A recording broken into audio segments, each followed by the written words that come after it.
David, 97, 98, 99, you lived in a place they call the Zone. You had, seriously, did you get mail there? You got. It was a P.O. box. What's your address? The Zone. You live there. Spieth is in that neighborhood right now. Where is it? How do you get there? How do you stay there? How do you stay there? Well, that's the big question, right?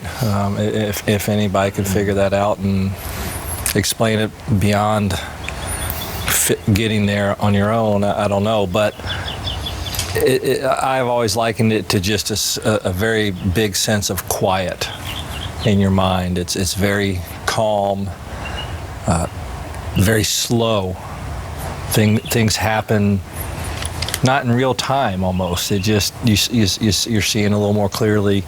There's no rushed thought through your brain. There's no rushed feelings through your golf swing.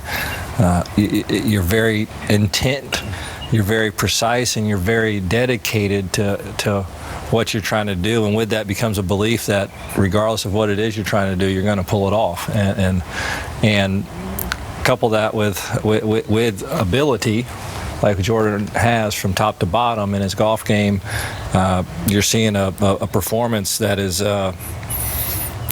remarkable, really. It's remarkable, and I'm not sure, we keep talking about 130, shooting 130, people shot that, but are any of those scores 14 under par?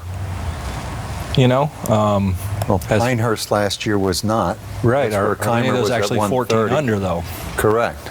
So, it might not be breaking 130, but might be setting a mark that has not been seen before through 36 holes. The greatest example, I think, the greatest example that golf has of being in the zone is Tiger Woods' closure rate, 54-hole closure rate in a major championship. Never before sniffed by somebody so often. And I was reading recently that Tiger said that sometimes in the middle of all that, he would pull a club out of the bag and then not remember one thing until he was walking to the green.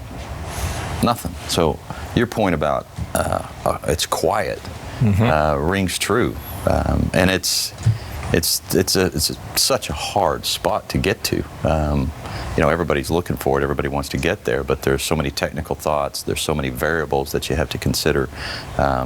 There's situations that drag you into thoughts that aren't helpful. It was interesting to listen to Tiger Woods and both Jordan Spieth say that they're not listening to, they're not reading or listening to what the media has to say about them, and I think that's the way you have to be.